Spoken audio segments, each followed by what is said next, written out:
My lovely students, सो आज पढ़ते हैं हम NCERT questions on the SN1 and SN2 reactions. ये आपका दूसरा पार्ट है। पहला पार्ट में भी हमने जो SN1 SN2 रिएक्शंस थी उसके हमने एग्जांपल्स करे थे कि कौन सा SN1 देगा कौन सा SN2 देगा। सो ये एनसीईआरटी एग्जाम्पलर में आपके पास क्वेश्चन है। First question is that predict order of reactivity in SN1 and SN2 reactions for 4 isomeric bromobutanes. तो आपको इसमें 4 आइसोमेरिक ब्रोमोब्यूटेन खुद बनाने थे, ये आपको गिवन नहीं थे, सिर्फ इतना बताया था ब्रोमो जो ब्यूटेन होता है उसके जो आइसोमर्स होते हैं 4, पहले आपको वो बनाने हैं, फिर उन चारों की SN1 एंड SN2 में रिएक्टिविटी का ऑर्डर लिखना है। तो फर्स्टली हम बनाते हैं ब्रोमोब्यूटेन। ब्रोमोब्यूटेन क्या होता है, ब्रोमीन लगा है और ब्यूट का मतलब 4 कार्बन वाला ब्रोमीन। तो क्या होगा, 4 कार्बन कैसे होगा आपके पास, फर्स्टली आइसोमर जो है आपके पास, फर्स्ट आइसोमर वो होगा CH3 CH2 CH2 and CH2, 4 carbon हो गए आपके पास। देन आपका ब्रोमीन लगा है जो कि ब्रोमोब्यूटेन भी होता है, फर्स्ट जैसे होगा, फर्स्ट इज दिस, और ये कौन सा है, this is the 1 degree. 1 degree क्यों है, क्योंकि ब्रोमीन के साथ जो कार्बन है वो फर्दर एक कार्बन के साथ अटैच्ड है। Now this is the 1 degree bromobutane. तो सेकंड आइसोमर क्या होगा, देखो आइसोमर क्या होते हैं, आइसोमर ऐसे कंपाउंड होते हैं जिनका मॉलिक्यूलर फॉर्मूला बिल्कुल एग्जैक्टली सेम होगा, बस अरेंजमेंट ऑफ एटम्स में डिफरेंस होगा कि अगर ब्रोमीन यहाँ पर लगा है तो दूसरा ब्रोमीन आपके दूसरे कंपाउंड में ब्रोमीन इधर होगा। कुछ में क्या है, ये बिल्कुल लीनियर चेन है कार्बन की, दूसरे में आपकी ब्रांचिंग हो जाएगी इस तरह से। तो फर्स्ट आपका ये है। सेकंड आपका कौन सा बन जाएगा, सेकंड बन जाएगा उसमें आप यहाँ पे कार्बन चेन, ये स्ट्रेट चेन है।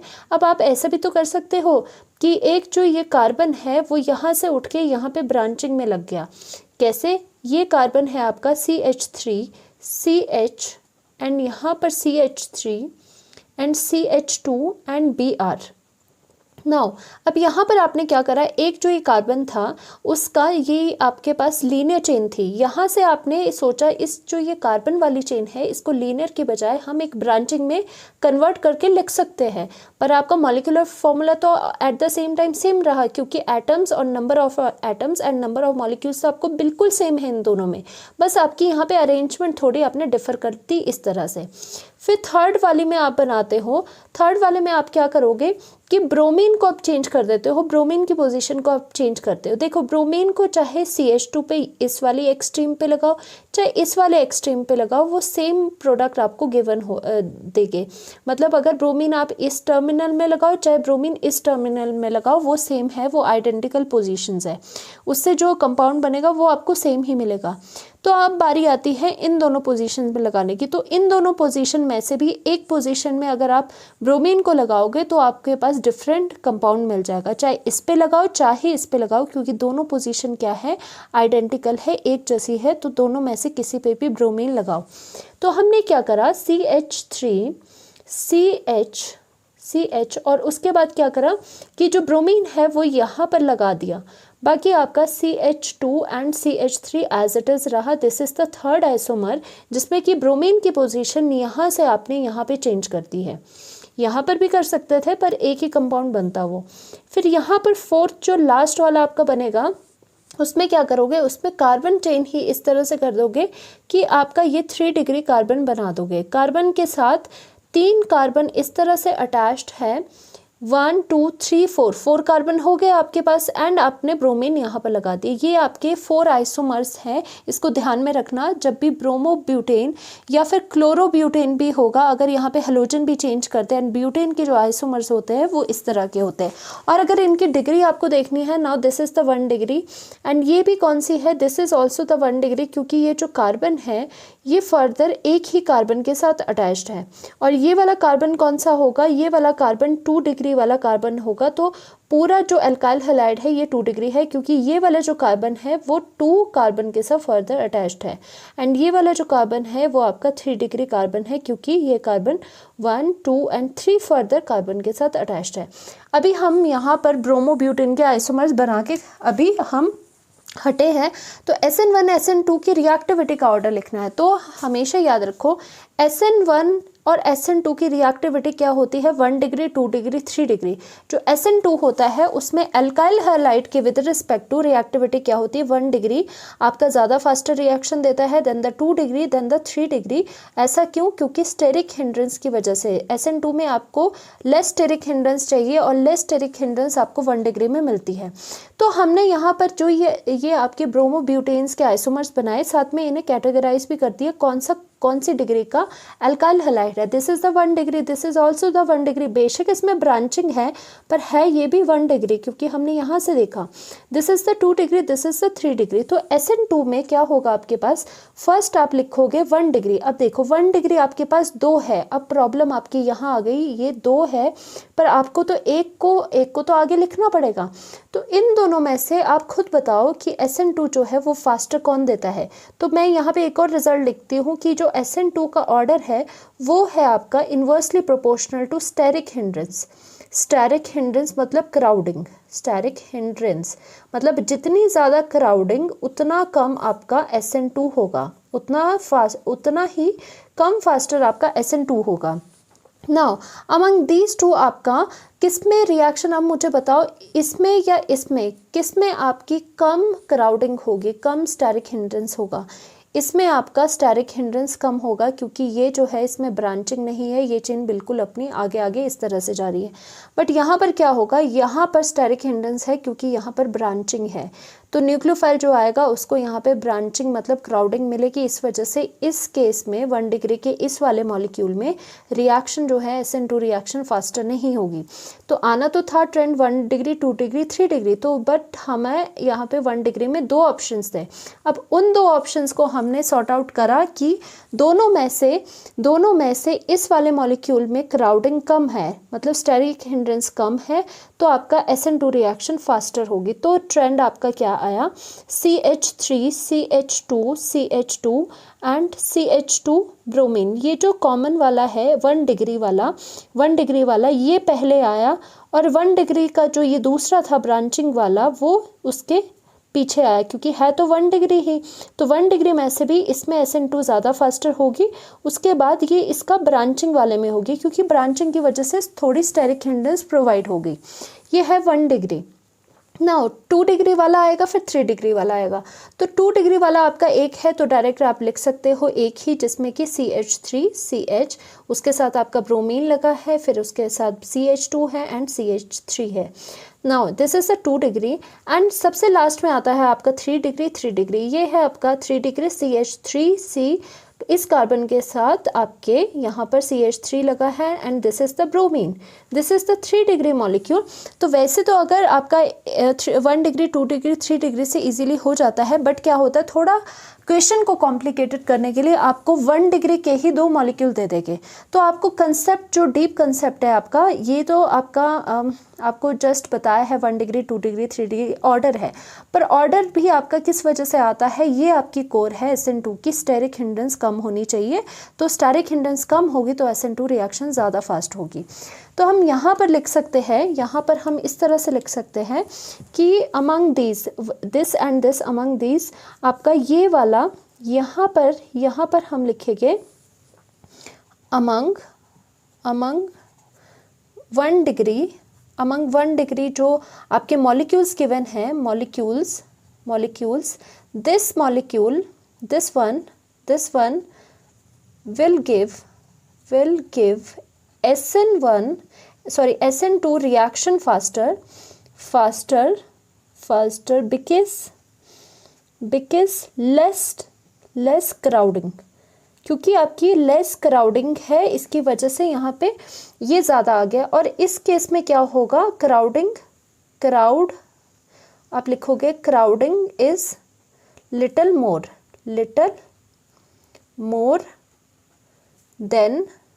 देन CH3, पूरा कंपाउंड ही लिख लेते हैं, CH2 एंड Br।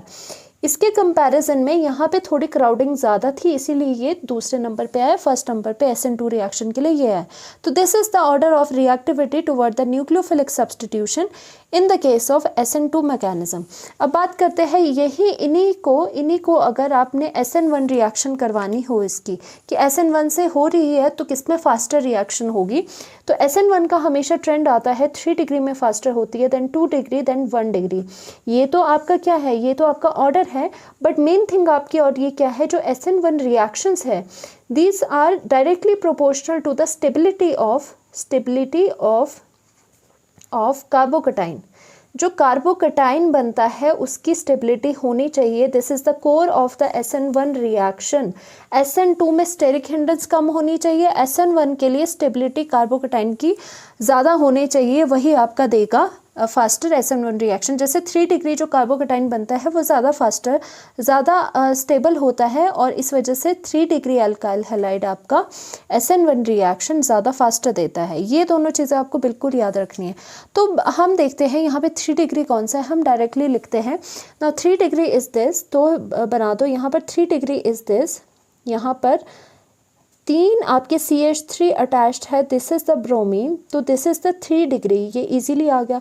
2 डिग्री भी आपका क्या है, 2 डिग्री भी एक ही है आपका, तो 2 डिग्री पे सेकंड पोजीशन में जो फास्टर रिएक्शन दिखाएगा वो आपका ये दिखाएगा, जिसमें कि यहाँ पे ब्रोमीन है 2 डिग्री कार्बन पर लगा हुआ, एंड यहाँ पर आपका बाकी 4 बॉन्ड्स है, 4 कार्बन से आपके लगे।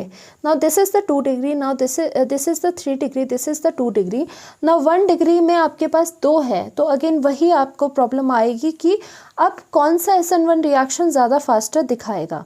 अब देखो SN1 के केस में हम देखते हैं स्टेबिलिटी ऑफ द कार्बोकटाइन की स्टेबिलिटी देखते हैं हम। तो स्टेबिलिटी के लिए क्या होता है, वो अब यहाँ पर दोनों है, दिस एंड दिस, दोनों के हम कार्बोकटाइन बना देते हैं पहले। तो अगर यहाँ पे CH3 CH2 and CH2 bromine निकल जाएगा तो यहाँ पर इसका कार्बोकटाइन बनेगा, इसका कार्बोकटाइन ये बनेगा, एंड इसका कार्बोकटाइन ब्रोमीन हटा दो, इस कार्बन पे पॉजिटिव आएगा तो हम वो कार्बोकटाइन लिख रहे हैं, तो ये कार्बोकटाइन इसका बनेगा। कार्बोकटाइन कुछ नहीं है, कार्बन के ऊपर पॉजिटिव साइन का होना इज द कार्बोकटाइन। ब्रोमीन हटा दो, कार्बोकटाइन इजीली बन जाता है, कोई बिल्कुल ऐसा रूल नहीं है, कोई बहुत डिफ़िकल्ट नहीं है कार्बोकटाइन बनाना। अब हम देखते हैं कि इन दोनों में से both are 1 degree alkyl halide से ही हमें मिले हैं, तो यहाँ पे ये 1 डिग्री तो हमारी अब काम नहीं आ रही क्योंकि दोनों ही 1 डिग्री। अब हम जाते हैं स्टेबिलिटी ऑफ कार्बोकटाइन में, जितना कार्बोकटाइन स्टेबल होगा उतनी SN1 फास्टर देगा। तो इन दोनों में से कार्बोकटाइन स्टेबल अब किसका है, हम ये देखते हैं कि जितने ग्रुप्स इसमें अटैच्ड होंगे इंडक्टिव इफेक्ट उतना ज़्यादा होगा। मतलब पॉजिटिव है, पॉजिटिव को क्या चाहिए होता है, इलेक्ट्रॉन्स चाहिए होता है, जितना पॉजिटिव को इलेक्ट्रॉन्स कहीं से मिलेंगे उतना ज़्यादा ये कार्बोकटाइन स्टेबल होता है। तो आपको इलेक्ट्रॉन्स कैसे मिलते हैं, या तो आपको रेजोनेंस से मिलते हैं जहाँ पे डबल बॉन्ड आपका आ रहा होता है पॉजिटिव की तरफ, या फिर कैसे होता है इंडक्टिव इफेक्ट से आप इलेक्ट्रॉन्स देते हो। इंडक्टिव इफेक्ट क्या होता है, जैसे CH3 जो अल्काइल होते हैं उनका प्लस आई होता है, मतलब प्लस का मतलब देना, I for the inductive effect मतलब बॉन्ड से ही इलेक्ट्रॉन प्रोवाइड करते हैं। जैसे अगर ये कार्बोकटाइन है, दिस इज द कार्बोकटाइन, तो जो ये वाला ग्रुप है आपका लगा है, ये वाला जो ग्रुप लगा है, तो ये क्या करेगा, प्लस आई इंडक्टिव इफेक्ट शो करेगा। मतलब इलेक्ट्रॉन, ये जो आर एल्काइल ग्रुप लगा है कार्बोकटाइन के साथ, ये इलेक्ट्रॉन रिलीज करेगा यहाँ पर, और ये वाला जो ग्रुप है वो भी क्या है, वो भी आपका यहाँ पे इलेक्ट्रॉन रिलीज कर रहा है। ओके, यहाँ पे इलेक्ट्रॉन आपका रिलीज कर रहा है। बट अब बात ये आती है कौन सा इलेक्ट्रॉन ज़्यादा रिलीज करेगा। तो जो ये वाले ऐसे वाले कंपाउंड्स होते हैं जो थोड़े बड़े आपको ये दिखते हैं, तो ये क्या होते हैं, ये ज़्यादा प्लस आई इफेक्ट शो करते हैं। ये तो आपका लीनियर है, ये उतना इंडक्टिव इफेक्ट शो नहीं करेगा। ये क्या करेगा, यहाँ से भी करेगा, यहाँ से भी करेगा, और यहाँ पे इलेक्ट्रॉन की कॉन्सेंट्रेशन कर देगा और फिर फर्दर आपका इलेक्ट्रॉन्स यहाँ पे देगा। तो this is plus I inductive effect इस ग्रुप का ज़्यादा होगा। ये वाला जो ग्रुप लगा है, जो ये ब्रांचिंग में जो ग्रुप्स है, उनका इंडक्टिव इफेक्ट ज़्यादा है ऑन द पॉजिटिव। तो इसकी वजह से जो ये वाली चीज़ है, ये 1 डिग्री वाला दिस वाला मॉलिक्यूल, ये आपका SN1 रिएक्शन ज़्यादा फास्टर देगा, क्योंकि ये वाला जो ग्रुप है वो आपका आपका कार्बोकेटाइन को ज़्यादा स्टेबलाइज करेगा देन द लीनियर। लीनियर वाले उतना ज़्यादा स्टेबलाइज नहीं करते जितना ब्रांचिंग वाला इलेक्ट्रॉन्स देते हैं। जस्ट यहाँ पे आप रीज़न लिखोगे due to great electron donating, मतलब plus I effect of this group. तो यहाँ पर हम लिखेंगे, यहाँ पर कौन सा आएगा, दिस और दिस में से जिसके कार्बोकेटाइन मतलब जिसका ब्रांचिंग जहाँ पर ज़्यादा है वो वहाँ पर ज़्यादा आ जाएगा। तो इसमें और इसमें से यहाँ पर इंडक्टिव इफेक्ट ये वाला ग्रुप ज़्यादा शो करेगा, तो SN1 रिएक्शन यहाँ पर इसकी ज़्यादा हो जाएगी। This is very important.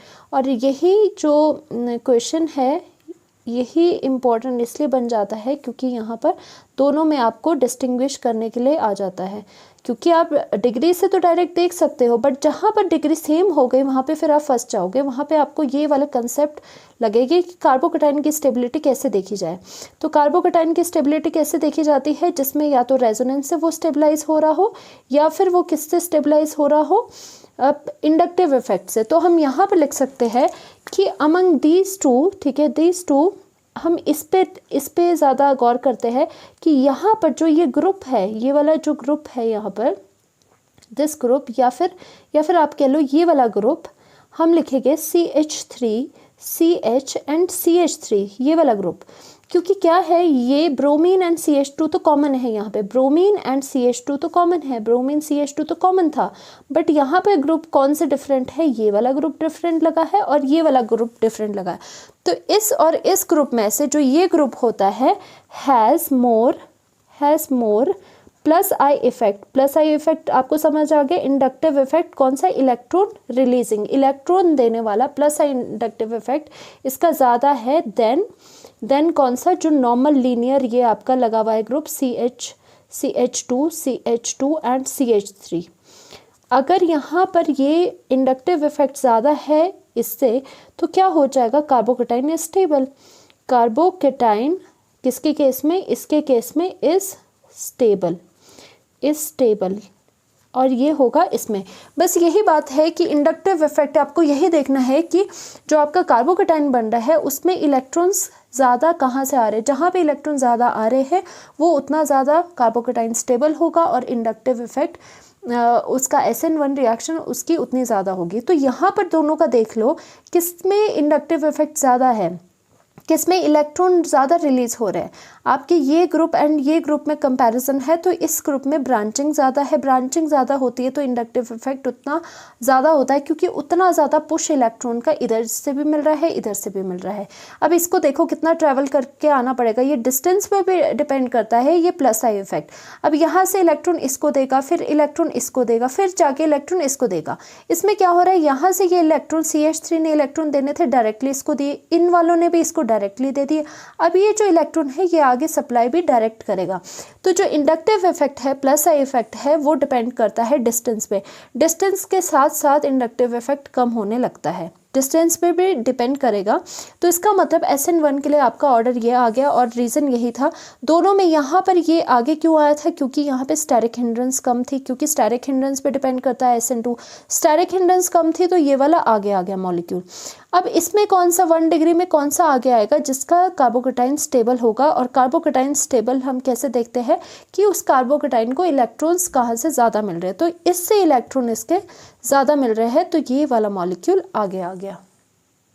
Now the next NCERT question is predict order of SN1 and SN2 reaction for the following। ये आपके हेलो अल्केन्स गिवन है। इसमें क्या है, फिनाइल रिंग्स भी लगी है, कहीं पर 2 फिनाइल रिंग भी लगी है। सबसे पहले तो C6H5 क्या होता है आपको समझने की ज़रूरत है। C6H5 होता है जिसमें 6 कार्बन होते हैं एंड हाइड्रोजन क्या है आपका, हाइड्रोजन एक कम है, मतलब यहाँ पर कोई और ग्रुप लगा है। बेंजीन होता है आपका C6H6, उससे एक हाइड्रोजन निकाल दो और एक हाइड्रोजन की जगह कोई और ग्रुप लगा दो, तो ये जो रिंग होती है this is called the phenyl ring. या फिर कहीं पर भी ऑर्गेनिक केमिस्ट्री में आपको पीएच नज़र आ गया लिखा हुआ, ये होती है फिनाइल ग्रुप। और इसे कैसे लिख सकते हैं, और इसे लिखते हैं C6H5। This is the phenyl ring और ये इस तरह से होती है, मतलब बेंजीन में से जब एक हाइड्रोजन निकाल देते हो आप तो वो बनता है फिनाइल या फिर C6H5। तो वही चीज़ें आपको फिनाइल रिंग्स यहाँ पे गिवन है। सबसे पहले हम ये बना लेते हैं कि ये दिखती कैसी है, पहले तो पता होना चाहिए दिखती कैसी है। तो ये कैसी है, CH2 उसके साथ ब्रोमीन लगा है, और उसके साथ आपका ये वाला यहाँ पर क्वेश्चन है, तो इसको बनाते हैं हम। ये कैसी है, यहाँ पर फिनाइल रिंग है। देखो फिनाइल रिंग कैसे लगी है, बेंजीन रिंग जैसी ही होती है, बेंजीन ही होती है। बेंजीन में से एक हाइड्रोजन की जगह यहाँ पर ग्रुप लग गया, इसीलिए इसको फिनाइल रिंग कहते हैं, नॉट बेंजीन रिंग। तो इसकी कैसे बनेगी, CH तो है, उसके साथ ब्रोमीन लगा है, और देखो इसको किस तरह से डिकोड करना होता है आपको। C6H5 है, एक ग्रुप है, उसके बाद कार्बन अटैच्ड है, पहले C6H5 बना दो। C6H5 हमने इस तरह से रिंग बना दी, चाहे तो आप इस तरह से भी लिख सकते थे, और उसके बाद CH लगा दो, लगा दिया। उसके बाद जो ये ब्रैकेट में, हमेशा याद रखना, जो ब्रैकेट में गिवन चीज़ें होती है वो सब्स्टिट्यूएंट होती है, सब्स्टिट्यूएंट होती है। वो चेन में रिएक्शन, वो बिल्कुल चेन में रिएक्शन में प्रोसीड नहीं हो रहा होता है वो कार्बन, वो कहीं ना कहीं सब्स्टिट्यूएंट में आता है। तो ये अगर CH यहाँ पे अटैच्ड है, तो ये जो ब्रैकेट में है, तो इसका मतलब वो यहाँ पे सब्स्टिट्यूएंट में लगा होगा। और उसके बाद ब्रोमीन है, ब्रोमीन आगे लिख लो, इस तरह से लिखना होता है। यहाँ पर आपकी फिनाइल रिंग है, फिनाइल रिंग आपने लिख ली। उसके बाद आपका CH है, और देखो यहाँ पर ब्रैकेट में CH3 लगा है, इसका मतलब आगे आप CH3 नहीं लिखोगे, आप यहाँ पे ब्रांचिंग में CH3 लगाओगे सब्स्टिट्यूएंट में। आपका ये जो है ब्रैकेट का लिखने का मतलब यही होता है, bracket are very very useful. जो ये होता है बेसिकली आपका कंडेंस फार्मूला, जो फार्मूला है उसको कंडेंस फॉर्म में लिखा गया है। अब उसको आप स्ट्रक्चरल फॉर्म में इस तरह से लिखोगे कि जहाँ पर भी ब्रैकेट्स लगे हैं, दैट मीन्स वो रनिंग चेन में नहीं वो कार्बन आ रहा है, वो आपका सब्स्टिट्यूएंट में आ रहा है। तो यहाँ पे आपका सब्स्टिट्यूएंट में आ गया, एंड यहाँ पर आपका ये ब्रोमीन डायरेक्टली आ गया। एंड उसके बाद फिर से आपने एक आपका pH है, फिनाइल रिंग है, C6H5 क्या है, फिनाइल, बेंजीन नहीं बोलना, इसको फिनाइल रिंग कहना है। यहाँ पर आपका कार्बन लगा है। अब देखो यहाँ पर क्या है, CH3 ब्रैकेट में है, तो इसका मतलब हम ऐसे नहीं लिखेंगे इसको कि यहाँ पे आगे कॉन्टिन्यूस चेन में है, यहाँ पर ब्रैकेट है, तो दैट मीन्स समझ जाओ ये सब्स्टिट्यूएंट है, हमने CH3 लगा दिया। फिर से ये क्या है, ये ब्रैकेट है, दैट मीन्स इसी कार्बन के ये सब्स्टिट्यूएंट गिवन है, मतलब इसी कार्बन पे एक और फिनाइल रिंग आपकी लगी है, वो लगा दी। तो देखो, और कार्बन के बाद ये एंड ये आपके ब्रैकेट में लगे थे, अब ये ब्रैकेट में नहीं लगा, दैट मीन्स ये आगे फर्दर ऐसे लग जाएगा। तो इसको हमने डिकोड करना सीखा। बेसिकली एक और काम हमारे यहाँ हो गया, कंडेंस फार्मूला से हमें ये फार्मूला बनाने आ गए। इसमें बेसिक चीज़ यही होती है कि जो आपके बीच बीच में ये ब्रैकेट्स में चीज़ें गिवन होती है, ये आपकी सब्स्टिट्यूएंट में लिखी होती है। जैसे कि यहाँ इसके बाद CH2 डायरेक्टली था, डायरेक्टली कोई ब्रैकेट नहीं है, तो डायरेक्टली चेन में लिखते चले जाओ, पहले ये आए ये आए ये आए, तो डायरेक्टली लिखते चले जाओ। तो जहाँ पर भी, यहाँ से भी आप लिखते चले जाओ, लिखते चले जाओ, जो भी ब्रैकेट में आएगा उसको सब्स्टिट्यूएंट में लगाते चले जाओ। ये इतना आपने लिख लिया था। आगे अगर ब्रैकेट में कोई चीज़ आ रही है, बस उसको पीछे वाले के ब्रांचिंग में लगा दो, पीछे वाले के ऊपर नीचे लगा दो, फिर से प्रोसीड करो। यहाँ से भी आप चले थे, ये लिखा, CH3 आया तो पीछे वाले के ऊपर या नीचे लगा दो, हमने लगा दी। फिर ब्रोमीन आया, हम यहाँ से चलते गए, ये लिखा हमने, ये लिखा, और कार्बन के बाद CH3 आया, दैट मीन्स पीछे वाले के ऊपर या नीचे लगा दो, हमने नीचे को लगा दिया। फिर उसके बाद एक और चीज़ आई, वो भी ब्रैकेट में, इसका मतलब सब्स्टिट्यूएंट है, वो भी पीछे वाले के ऊपर या नीचे लगा दो। इस तरह से इसको लिखना होता है। नाउ अब आते हैं मेन क्वेश्चन में, जो कि है SN2 या SN1 का ऑर्डर लिखना फॉर दिस। तो आपका SN1 के लिए मैं बता दूं कि ऑर्डर क्या होता है कि 1 डिग्री इज स्टेबल, 1 डिग्री के लिए ज़्यादा होता है, 2 डिग्री एंड देन 3 डिग्री, ये तो आपका ऑर्डर हो जाता है। और दूसरी चीज़ क्या होती है, जो SN2 रिएक्शन है उसके लिए आपकी ये क्या होती है, स्टेरिक हिंड्रेंस कम होनी चाहिए। Steric hindrance, these are very important. Steric hindrance आपकी कम होनी चाहिए, जितनी कम स्टेरिक हिंड्रेंस है उतना अच्छा कोई आपके पास मॉलिक्यूल जो है वो आपके पास रिएक्शन SN2 उतनी अच्छी देगा। तो इनमें से सबसे पहले तो आपको ये पता लगाना है कि कौन सा 1 डिग्री है, 2 डिग्री, 3 डिग्री, क्योंकि आधे जो काम है वो इसी से हो जाता है। देखो जब भी SN1 SN2 इस तरह से आए कि आपके अल्काइल हैलाइड अलग अलग लिखे हैं, तो सबसे पहले तो आप 1 डिग्री, 2 डिग्री, 3 डिग्री देखो, उसी से आधा क्वेश्चन सॉल्व हो जाएगा। जो बचा खुचा होता है वो इससे पूरा हो जाता है। तो फर्स्ट इज दिस, आपके पास क्या है, यहाँ पर ब्रोमीन है, ब्रोमीन के साथ जो कार्बन है उसको स्टडी करते हैं 1 डिग्री, 2 डिग्री, 3 डिग्री के लिए। आगे समझ, तो ये जो कार्बन है ये कितने कार्बन से आगे अटैच्ड है, ये है सिर्फ एक कार्बन से अटैच, यहाँ पे एक है, ये मत गिनने लग जाना, ये कार्बन है। तो this is the 1 degree alkyl halide. और ये जो कार्बन है आपका, ये कितने कार्बन से आगे अटैच्ड है, ये है आपका 1 and 2, so this is the 2 degree. And ये वाला जो कार्बन है ब्रोमीन के साथ, ये वाला कार्बन हम स्टडी कर रहे हैं, ये किसके कितने कार्बन के साथ अटैच्ड है फर्दर। बिल्कुल जो इमीडिएट कार्बन है वो कौन सा है, ऐसे नहीं टोटल नहीं देखना है, बिल्कुल immediate. 1 is this, 1 carbon is this, मतलब ये भी आपका 2 डिग्री अल्काइल हैलाइड हो गया। नाउ दिस कार्बन जो ब्रोमीन के साथ कार्बन है उसी को स्टडी करते हैं हम, ये थोड़े कि ब्रोमीन को देखा। ब्रोमीन के साथ कोई भी ग्रुप के साथ जो कार्बन होता है उसकी डिग्री देखी जाती है। तो this carbon is attach to further कितने 1 2 एंड यहाँ पे तीसरा ये कार्बन है, तो this is the 3 degree alkyl halide. आधा काम तो हमारा यहीं सॉल्व हो गया, बस हमें इसमें प्रॉब्लम आएगी जिसमें डिग्री सेम है। नाउ अब हमने क्या देखा कि यहाँ पर 3 डिग्री एक है और 2 डिग्री आपकी 2 है, तो इससे आपको 2 डिग्री में प्रॉब्लम आने वाली है। तो फिलहाल हम क्या करते हैं, इसकी डिग्री ये वाली तो लिख लेते हैं कि जो 1 डिग्री है उसका सबसे आगे होगा, जो 1 डिग्री होगा 1 डिग्री, तो हमने इस तरह से ये लिख लिया 1 डिग्री का CH2 एंड Br, मतलब ये सबसे ज़्यादा आपकी SN2 रिएक्शन देगा because it is 1 degree. Now 2 degree में जो है वो दो है आपके, तो उसका स्पेस चलो हम छोड़ देते हैं। और लास्ट में आपके पास 3 डिग्री आएगा, क्योंकि 3 डिग्री लास्ट में आता है, तो आपने ये वाला तो 3 डिग्री चलो लिख लिया, जो आपको पता था वो आपने लिख लिया। यहाँ पर 2 फिनाइल रिंग आ गई, या फिर फिनाइल रिंग लिख सकते हो या इसकी जगह C6H5 भी लिख सकते हो, दोनों सेम है। मैं आपको थोड़ी कन्वीनियंस के लिए बना के बता रही हूँ सो दैट पता चल जाए C6H5 होता कैसे है। Now this is the 3 degree, बीच में आता है 2 डिग्री के लिए, यहाँ पर हमारा प्लेस है 2 डिग्री में। अब हमने क्या देखना है, 2 डिग्री के लिए हम ये वाली चीज़ देखेंगे। अब यहाँ पर SN2 कौन सा ज़्यादा देगा, जिसकी स्टेरिक हिंड्रेंस कम होगी, जिसकी स्टेरिक हिंड्रेंस कम होगी उसका SN2 रिएक्शन की रिएक्टिविटी ज़्यादा होगी।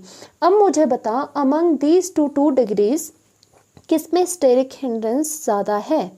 स्टेरिक हिंड्रेंस यहाँ और यहाँ पे डिफरेंस है, एक यहाँ फिनाइल रिंग लगी है एक्स्ट्रा और उसकी जगह यहाँ पर क्या है, मिथाइल ग्रुप लगा है। अब मुझे बताओ फिनाइल ज़्यादा बड़ा है या मिथाइल है। फिनाइल, नो डाउट फिनाइल ज़्यादा बड़ा है, इसी वजह से इस वाले ग्रुप की जो ये वाला जो मॉलिक्यूल है इसमें स्टेरिक हिंड्रेंस भी ज़्यादा होगी और स्टेरिक हिंड्रेंस इसमें कम होगी, क्योंकि यहाँ पे फिनाइल ग्रुप है, एक्स्ट्रा फिनाइल ग्रुप है, और ये क्या है CH3, यहाँ पे मिथाइल ग्रुप है। तो फिनाइल ग्रुप ज़्यादा बड़ा होता है देन द मिथाइल ग्रुप। तो इसका मतलब स्टेरिक हिंड्रेंस हमें तो ये किस अकॉर्डिंग लिखना है, जिसकी स्टेरिक हिंड्रेंस कम है उसका SN2 ज़्यादा है। तो स्टेरिक हिंड्रेंस इसमें कम है तो SN2 भी इस वाले का हम ज़्यादा लिखने जा रहे हैं, तो हम वही लिखेंगे। यहाँ पर बनाएंगे हम इस वाले मॉलिक्यूल को, यहाँ पर CH आ गया, यहाँ पर CH3, यहाँ पर आपका ब्रोमीन। फिर उसके बाद आएगा 2 डिग्री। देखो 2 डिग्री का प्लेस तो वही रहेगा, 1 डिग्री 2 डिग्री 3 डिग्री ऑर्डर वही रहेगा। अगर 2 डिग्री सेम आती है तो उसके लिए स्पेस बचाओ और उनमें इंटरप्रेट करो कौन सा आगे लिखोगे या पीछे लिखोगे। तो अगर ये आगे आ गया तो ये उसके बाद थोड़ा पीछे यहाँ पे बिल्कुल इमीडिएटली आप लिखोगे इसे, क्योंकि है तो ये भी 2 डिग्री ही, इस वजह से ये पीछे लिखोगे। Now this is the bromine, तो ये क्या है 1 degree, this is also 2 degree 2 degree 3 degree, और 2 डिग्री में हमने ये वाला लगाया स्टेरिक हिंड्रेंस इसमें ज़्यादा है। तो हम यहाँ पर ये लिख सकते हैं इसका रीज़न, अगर रीज़न आपको लिखना है कि यहाँ पे फिनाइल ग्रुप इन दोनों के केस में यहाँ पर जो यहाँ पर है CH3 group is less bulky than pH या फिर क्या लिख सकते हो C6H5 then the C6H5 group, क्योंकि दोनों में क्या है, दोनों में जो डिफरेंस है, यहाँ पे pH है, ये भी फिनाइल रिंग है, यहाँ पर ब्रोमीन है, यहाँ पर मिथाइल रिंग है, यहाँ पर मिथाइल ग्रुप है, यहाँ पर फिनाइल ग्रुप है। तो जो CH3 है वो लेस बल्कि है than the phenyl than the pH। इसकी वजह से क्या हो जाएगा, जो ये वाला ग्रुप है वो उसकी SN2 रिएक्शन, उसकी रिएक्टिविटी ज़्यादा हो जाएगी। सो लेस बल्कि हम लिख सकते हैं लेस बल्कि molecule will give faster faster SN2 reaction, क्योंकि जितना ज़्यादा अगर आपका बल्कीनेस होगी उतनी कम आपकी SN2 रिएक्शन होगी। तो इसीलिए ये जो चीज़ें हैं वो इम्पॉर्टेंट हो जाती है। यहाँ से इसको थोड़ा सेपरेट कर देते हैं, यहाँ से आपका स्टार्ट था क्वेश्चन। ना SN1 के लिए वही चीज़ देखो, SN1 के लिए आपकी रिएक्टिविटी होती है। देखो SN1 में सबसे पहली चीज़ होती है कि कार्बोकेटाइन की स्टेबिलिटी देखते हैं, तो इसका मतलब 3 डिग्री ज़्यादा होता है, 2 degree and than the 1 degree. And यहाँ पर आपको पता है दूसरी चीज़ कि जो SN1 की रिएक्टिविटी है वो डायरेक्टली प्रोपोर्शनल है स्टेबिलिटी ऑफ कार्बोकेटाइन। जितना ज़्यादा स्टेबल कार्बोकेटाइन होगा उतना अच्छा आपका SN1 रिएक्शन देगा। जहाँ पर कहीं भी फंस जाओ बिल्कुल इस कोर में चले जाओ, this is the core of the SN1 reaction, that is the stability of the carbocation. ना जो 3 डिग्रीज है वो तो पहले लिख लो, जो 3 डिग्री आपके पास है वो तो हम लिख लेंगे कि 3 डिग्री कौन सा मॉलिक्यूल था जिसमें आपके 2 फिनाइल ग्रुप्स लगे हुए थे। यहाँ से इस तरह से बना देते हैं, this is the phenyl group and यहाँ पर आपका CH3 ग्रुप लगा है, यहाँ पर ब्रोमीन लगा है, this is the 3 degree. And आपके पास 2 डिग्री 2 थे, इसीलिए अभी स्पेस छोड़ देते हैं। लास्ट में जो 1 डिग्री था वो आप लिख लो, दिस वॉज द 1 डिग्री, तो यहाँ पर CH2 आ जाएगा, दिस यहाँ पे ब्रोमीन आ जाएगा। Now this was the 1 degree alkyl halide. ना 2 डिग्री के केस में आपका क्या हो जाएगा कि इन दोनों में से जो यहाँ पर 2 डिग्रीज है, दिस एंड दिस, इसमें से SN1 जो रिएक्शन है वो किसकी फास्टर होगी। तो उसके लिए अब हम SN1 में देखते हैं स्टेबिलिटी ऑफ कार्बोकेटाइन। जो कार्बोकेटाइन आपका बन रहा है वो कौन सा कहाँ स्टेबल बन रहा है। तो अगर इसका कार्बोकेटाइन बनाओगे, इसका कार्बोकेटाइन बनाओगे, वो कैसे बनेगा, ब्रोमीन को हटा दो और इस कार्बन पे पॉजिटिव लगाओ, ब्रोमीन को हटाओ और उस कार्बन पे पॉजिटिव लगाओ, ये आपके कार्बोकेटाइन बन जाएंगे। अब बताओ कि स्टेबिलिटी किसकी ज़्यादा होगी, कार्बोकेटाइन की। कार्बोकेटाइन के लिए चाहिए इलेक्ट्रॉन का फ्लो, इलेक्ट्रॉन कौन सा ज़्यादा दे सकता है। तो हम वही यहाँ पे ये इंटरप्रेट पहले कर लेते हैं। यहाँ पे आपको मैं डिटेल में बताती हूँ। यहाँ पर पहले हमने बनाया, पहले हम इसका बनाते हैं फिर हम इसका बनाते हैं कार्बोकेटाइन। तो इसका कार्बोकेटाइन किस तरह से बन गया कि यहाँ पे फिनाइल है और यहाँ पे कार्बन है और उसके बाद नीचे क्या है, नीचे भी एक फिनाइल रिंग, 2 फिनाइल रिंग्स लगी है। यहाँ पर ब्रोमीन था, हट के यहाँ पे कार्बोकेटाइन बना दिया। दूसरा क्या हुआ, दूसरे में यहाँ पर फिनाइल ग्रुप लगा है आपका एंड यहाँ पर कार्बन है, यहाँ पर CH3 है एंड ब्रोमीन लगा था, ब्रोमीन हटा के यहाँ पर पॉजिटिव लग गया। नाउ मुझे बताओ which of these are stable carbocation, कौन सा स्टेबल कार्बोकेटाइन है। देखो कार्बोकेटाइन स्टेबल कब होता है, जब पॉजिटिव है। कार्बोकेटाइन का मतलब क्या है, कार्बन के ऊपर कैटाइन, मतलब कार्बन के ऊपर पॉजिटिव होता है डेफिशिएंट, इलेक्ट्रॉन की कमी। तो इलेक्ट्रॉन की कमी इसकी जो पूरी करेगा वो उसको स्टेबिलिटी देगा। अब यहाँ पर मुझे बताओ कि किसमें इलेक्ट्रॉन की जो ये है इलेक्ट्रॉन की डेफिशिएंसी किसमें कम हो रही है, किसमें फुलफिल हो रही है, कौन इसको इलेक्ट्रॉन ज़्यादा देगा। अब यहाँ 2 फिनाइल रिंग है, यहाँ पे 1 फिनाइल है, यहाँ पे CH3। तो इसका मतलब हम जो कंपेयर है वो करेंगे इस फिनाइल में और इस CH3 में। अब क्या है, यहाँ पे फिनाइल है, यहाँ पे CH3। तो अब हमें देखना है कि इलेक्ट्रॉन ज़्यादा कौन डोनेट करता है पॉजिटिव को, या फिर अगर मैंने एक और चीज़ बताई थी, इलेक्ट्रॉन डोनेट करे या फिर रेजोनेंस से स्टेबलाइज करे। तो हमेशा मैंने कहा है ऑर्गेनिक केमिस्ट्री में जहाँ पर भी रेजोनेंस वाली बात आती है सारी चीज़ें पीछे छूट जाती है। Resonance is very supreme in organic chemistry. So यहाँ पर CH3 तो रेजोनेंस नहीं देता, pH रेजोनेंस देता है। क्या होता है रेजोनेंस में कि ये जो पॉजिटिव चार्ज है यहाँ पर रेजोनेंस से स्टेबलाइज होता है। और रेजोनेंस से इतना आपको नहीं बताना, बना के रेजोनेटिंग स्ट्रक्चर नहीं बताने। होता क्या है कि ये जो पॉजिटिव चार्ज है ये इलेक्ट्रॉन अपने, ये जो रिंग के इलेक्ट्रॉन्स है वो अपने इलेक्ट्रॉन्स इसको दे देता है रेजोनेंस से। इधर इलेक्ट्रॉन आ जाएगी, यहाँ पे डेफिशिएंसी आएगी, फिर आगे देगा इलेक्ट्रॉन, यहाँ पे पॉजिटिव चार्ज आएगा। वो पॉजिटिव चार्ज क्या है, वो घूमता रहेगा और यहाँ पे आपके बहुत सारे रेजोनेटिंग स्ट्रक्चर्स बनेंगे। इन नटशेल आप ये याद रखो कि अगर ऐसे सिनेरियोज होते हैं जहाँ पर बेंजीन के ऊपर, जैसे आप ये है कार्बन है उसके ऊपर पॉजिटिव है, जैसे बेंजाइलिक, अगर ऐसे देखो तो this is the benzylic carbon. तो हमने पहले भी करा था, बेंजाइलिक कार्बन्स या फिर अलाइलिक कार्बन्स जब भी आपके पास होते हैं तो वो वेरी स्टेबल होते हैं। क्यों? क्योंकि ड्यू टू द रेजोनेंस।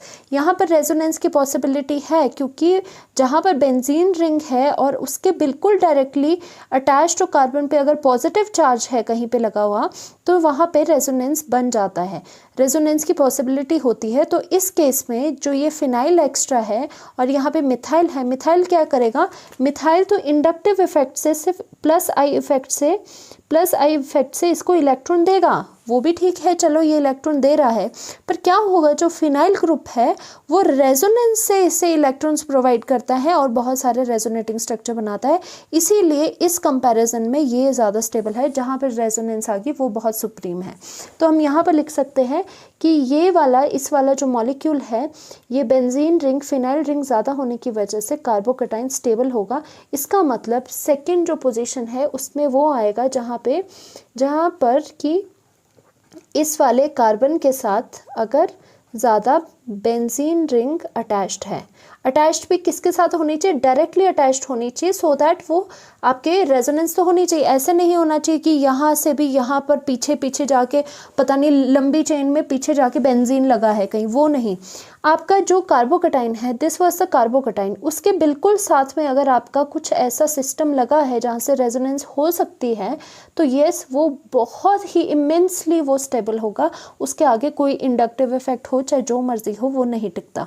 तो इसी वजह से जो ये वाला ग्रुप है, जो ये 2 डिग्री वाला मॉलिक्यूल है ये वाला, वो स्टेबल होगा, क्योंकि इसका जो कार्बोकटाइन है, जब भी कार्बोकटाइन बनाना है ब्रोमीन को हटा दो और कार्बन पे पॉजिटिव लगा दो। जब भी इनके कार्बोकटाइन इमेजिन करने इतना डिफिकल्ट नहीं है, जो भी हैलाइड है उसको हटा दो और कार्बन के ऊपर पॉजिटिव इमेजिन करो। अब ये देखो कार्बन के ऊपर पॉजिटिव है और उसी कार्बन के साथ डायरेक्टली अटैच आपकी फिनाइल रिंग है, तो भाई इससे बढ़िया आपको क्या चाहिए। This will cause immense resonance, resonating structures बनाएंगे और बहुत ही ज़्यादा स्टेबिलिटी होती है। तो ऑब्वियसली ये तो ज़्यादा ही स्टेबल हो गए, पर 3 डिग्री से उतना ज़्यादा नहीं हो गए। 2 डिग्री वालों में ये वाला पहले आएगा, उसके बाद कौन सा आएगा, जिसमें कि आपकी एक फिनाइल रिंग लगी है। फिनाइल रिंग वही होती है बेंजीन में से एक, अगर आप हाइड्रोजन को हटा देते हो। तो दिस इज़ इट कि ये वाला लेस स्टेबल होगा। तो हम यहाँ पर इसका लिख सकते हैं, ऐसा क्यों हुआ, क्योंकि कार्बोकटाइन हम यहाँ पर लिखते हैं this carbocation is stable, this carbocation is stable. तो यहाँ लिख सकते हैं carbocation is stabilized, is more stabilized